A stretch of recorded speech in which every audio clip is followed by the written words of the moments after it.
For the past several weeks, we've been working with ways to think more clearly and to communicate with ourselves. In this lesson, we learn how to communicate better with others. First of all, in order to be an effective communicator, you need certain skills. First of all, you need to be a good listener. You also need good nonverbal communication, communicating without using your voice. You need to be able to communicate under stress, and you need to practice empathy. Let's look at each of these individually and see what we can say from them. In order to have good listening skills, you need to be able to focus on that individual. Look at them in the eyes and try to listen to what they're saying. Avoid interrupting them. If you come up with an idea in the middle of the conversation, try to remember it. If it's not related to what you were talking about, don't bring it up right away. Wait until the current conversation thread is completed. Avoid judging someone. We sometimes have a feeling that this person is stupid, they don't really know what they're talking about. Try to avoid that if you can. And then show some interest in them. That goes a long way in healthy communication. Nonverbal communication is ways that we communicate without words. Very effective in dealing with others. When you're listening to someone and you're focusing, you're showing that you respect what they're saying. So use your eyes and your body to show them that you are listening and you're focusing. Keep your posture relaxed and easy. Nod occasionally, smile and sit tall. You may even lean in towards the person as they're talking. That will make them seem as if you feel like what they're saying is important. Oftentimes when we communicate with others, we're under a great deal of stress. So what do you do if you find yourself under stress during communications with others? First of all, loosen your shoulders and breathe. Very important for relaxing your body. Look for humor, and if possible, laugh with them. That will lighten things up a little bit and might cause the stress to become less. Be willing to look at their side and to compromise. And then finally, if you just can't seem to resolve it, agree to disagree. One of the most important things you could do with someone is to try to understand their feelings, to put yourself in their shoes. That's what empathy is. And we're going to mention empathy several times today.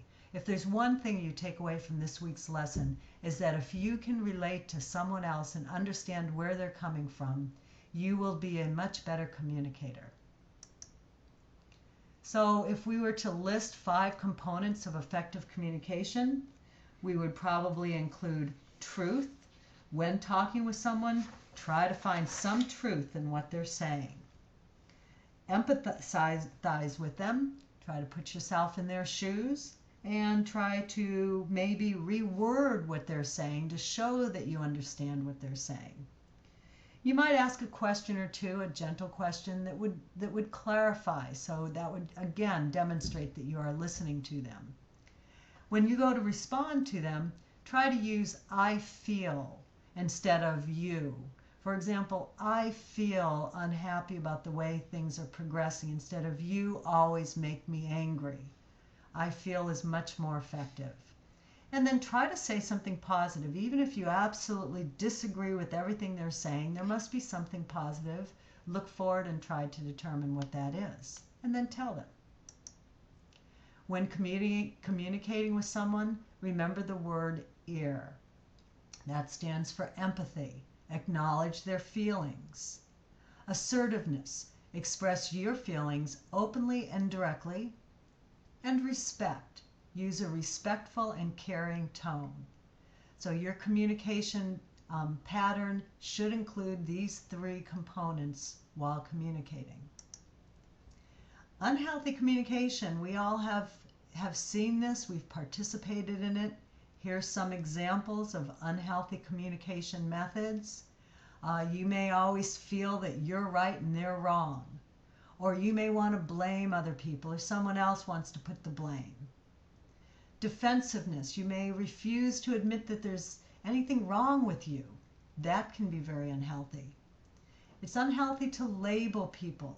That is not as an empathetic way of looking at things. Being sarcastic is unhealthy. Experience or demonstrating hopelessness.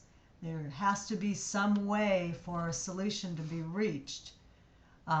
Denying that you're angry can be very unhealthy. Have you ever had someone that whenever you tried to talk to them, they tried to solve all your problems? Well, that's unhealthy in a number of reasons. First of all, it never gives you a chance to work on your problems. And secondly, it doesn't seem to make you very responsible for yourself. Mind reading. Sometimes you think, well, they know what I'm thinking. Well, people don't always know what we're thinking, so try not to use that. And then passive aggressive, when we get really quiet and we don't want to say anything but we're angry inside. Those are some examples of unhealthy communication. We do on the website have a summary of unhealthy communication, and here is a quick one-page handout. You'll find that, so you can go back and look at that later.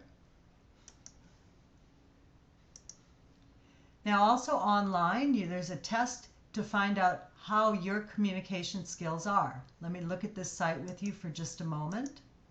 So this is the Queendom site, that's the name of the site, and there'll be several. We've had a test I think already on here, and there's a couple of others. These are just fun little psychology type tests. They aren't necessarily the most accurate in the world, but they do give you sort of an idea of where you stand. When you get to the first page, there's a question here. You always have to agree to use the test for personal purposes. And then you click Let's Get Started, and you see the login page. Now you can register if you want. And if you register, then you'd log in. I never do. I always just say no thanks. And they'll still let you take the quiz from that. And then you take the quiz and you just click the answers that pertain to you. And at the bottom of the page, you'll see next, and you'll keep progressing from there. So that is the Queendom site that you can find if you click on the link in your readings. Now, you've decided, you found out that you have some type of communication problem. You want to get a little bit better with communicating. Worksheet number 19 helps you determine whether or not you should blame someone else for the communication problems that you're having. So let's look at worksheet 19. This is one we've seen before. In this case, we look at the advantages and disadvantages of blaming someone. So you've had some sort of an argument. You're feeling it's their fault. Should you blame them? And again, like our other ones, if you find out that there's more advantages to blaming them, then you're not ready to take that responsibility away from them. You're going to continue to blame them. But after you complete this worksheet, if you discover there's more disadvantages of blaming them, then you're ready for the next worksheet. And let's look at this. This is worksheet number 20. And in this worksheet, you start off by acknowledging that something happened and you're willing to take at least some of the blame for it. So now this takes you through some of the questions you go through. Exactly what did they say that caused you to react unpleasantly? Be specific about that. And then what did you say in return to that? And then for step 3, you go back and you look at the error and that we had and 3 characteristics, and you looked at the long list of bad communication skills. Well, was your response an example of good communication, or was it an example of bad communication? And you might find that it was both. Okay, and then you go back to step 2 and you say, well, what was the result of your response in step 2? And maybe it was bad communication. Maybe you said, oh, you're a jerk. Well, that was your response to that bad situation. And did that, when you said, oh, you're a jerk, did that make the situation worse? It very well might have. And so in that case, this helps you to see how your actions influence those of others. And then finally, the last one, step 5, is if you could do it again, how would you respond to that statement in step 1, which would be positive and effective? And in this case, use your good communication skills in order to reach that. So this worksheet should take you a little bit of time and should be something you could pull out again and again.